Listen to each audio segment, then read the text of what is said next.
Okay, I'm just gonna get right into it. This is an explanation slash guide video for the last part of your performance task you're gonna be doing for the classical period. And this work I'm gonna be giving you, I'm gonna give you the entire week to work on. This is the only grade I'll take this week as far as like work. The second grade will be a participation grade. So this is the only thing you should be working on this week. So let's start with it. So the last part is going to start right here. If you haven't started on this yet, it's going to be to develop and refine your thesis. So right here it wants you to, the first word of the evidence-based prompt is analyze. So analysis goes beyond identification to create a position explaining how or why some factors are more significant than others. Circle the method below that would be most useful in ordering slash ranking the significance of the three factors you have synthesized. So you should have in these prior tasks come up with three factors that you want to talk about in your thesis or in your larger essay you're about to do. So now you are going to pick a method from one of these right here that you want to use to focus your three factors. So here's number one. So geographic scope, ordering the factors from widest geographic scope to narrowest geographic scope. So what this is saying is, do you want to order it from how it affects a large geographic area? So like say how it affects Europe and Asia and Africa, or and all the way down to how it affects like a city in Europe or a city in China. So that's what it's asking right there. Do you want to order your factors on how they affect very large continent size areas all the way down to cities or local areas? So that's number one. Number two, if you pick this method, this is duration of impact. So ordering the factors from longest term impact to shortest term impact. So this one is talking about which source or thing you're looking at had the longest impact. What happened or things that took place affected an area or different areas for a long time, and what things affected it for a short time. So what was like kind of like a short impact. So like for example, so the Roman Empire being around created several different roads and trading routes, and Emperor Augustus stamping out of the piracy in the Mediterranean, so the pirates were all gone, probably had a very long-term impact. It probably allowed for, even beyond when the Roman Empire collapsed. And it had a very long-term impact. It allowed, trade routes to continue to go on even though the Roman Empire was gone. So that would be a long-term. Short-term impact, you could say piracy, perhaps, because piracy always comes back. There is piracy going on right now. There are Somalian pirates in Africa that they're not like the pirates of Pirates of the Caribbean, but they are still pirates. They raid and attack ships coming in around Africa. I mean, there's a movie made about it, Captain Phillips, if you want to watch that. So a short-term impact would be like stomping out the piracy. That probably lasted as long as they were able to keep it from happening. So once the Roman Empire was gone, maybe those pirates came back. So that would be to duration of impact. 3, historical change. So ordering the factors from having caused the most amount of change to having caused the least amount of change. So which factors that you listed up here had the caused the most amount of change? Then you'll have to identify the one that caused maybe like a little bit of change, and which one had the least amount of change. So that would be was for number 3. So these are 3 different methods you could choose in ordering your factors from most significant, right here, to second most significant to least significant. So first what you're going to do is you're going to choose a method. So you have these 3 methods that I read to you, and you're just going to pick one. You're either going to pick the geographic scope, the duration of impact, or historical change. And your job when you pick one of these is to order the factors you listed up here. You're going to order the factors in which how they tell you to order them. So like, for instance, like, so you said geographic scope. You're going to order it in which one had the most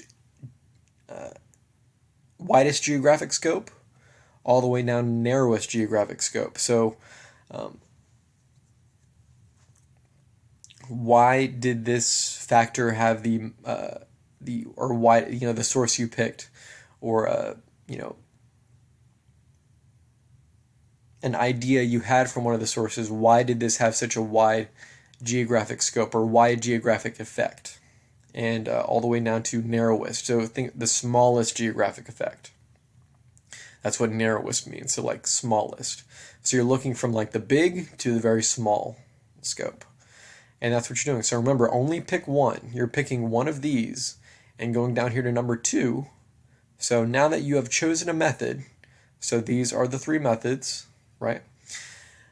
Chosen a method by which to evaluate them, rank the 3 factors. For each factor, create a specific rationales regarding why each one is the most, second most, and least significant according to the method you have chosen, either geographic scope, duration of impact, or historical change. Each row will help you to order claims in the argument outline. So yeah, so you're going to list the factor you think that had the most significant effect, all the way to least significant. Then you have to provide a reason why you put it there. Why do you think it's the most significant factor? Okay, and that will be for that one. Please send me any questions if you're confused about that. It's kind of it's an abstract process, so I get if you have questions. Okay, and then this part right here. So this is about starting to create your thesis. So you are creating you're going to make a statement that you're then going to back up. Like, for instance, a thesis is like me saying,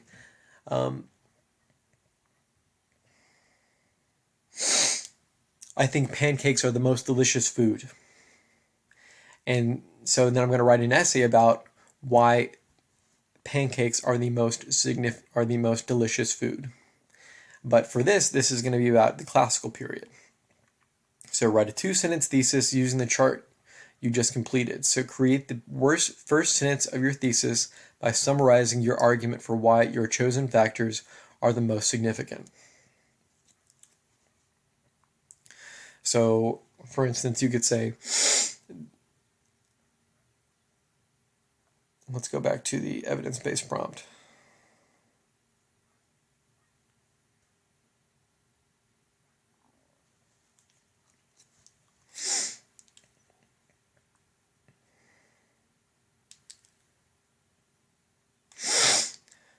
So for instance, I would say the lasting civilizational effects of the Roman Empire played a role in the development of trans-regional trade in the classical period. And you'll create a second sentence of your thesis by summarizing your argument for why the remaining factors are less significant. So consider using while and although to form a dependent clause. Although, in the Roman Empire's absence, other forces had to take over to take the Roman Empire's place in protecting these trade routes. So that's my thesis. That you can take a completely different route from me, but it has to kind of be based around the evidence-based prompt up here. So remember that. So it has to be, your thesis has to relate to this evidence-based prompt and try to answer this. So analyze the factors that most directly contributed to the development and growth of trans-regional trade in the classical period.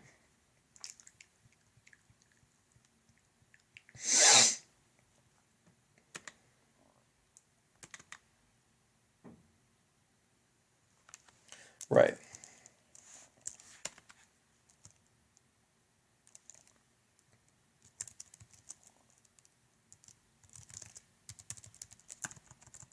So I'll type it out. Effects.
Okay.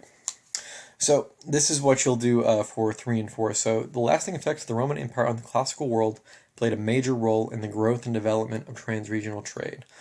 Although in the Roman Empire's absence, other civilizations had to take Rome's place in securing and preserving the trade routes across different regions. So like I said, you can go a different route, but that's just an example for you guys. And there I wrote the second sentence for you. So you can use words like although or while to kind of help you create a break in your idea and to go off into another one. And 5, so what additional information would help set the stage for your overall argument? So list 1 or 2 relative historical, geographical, cultural, political, economic, or social trends or developments that will contextualize your thesis. So, for instance, I've read that some of you put like the Silk Road between the Western and Eastern world. You could trade overseas. Trade overseas. You could spread of Christianity.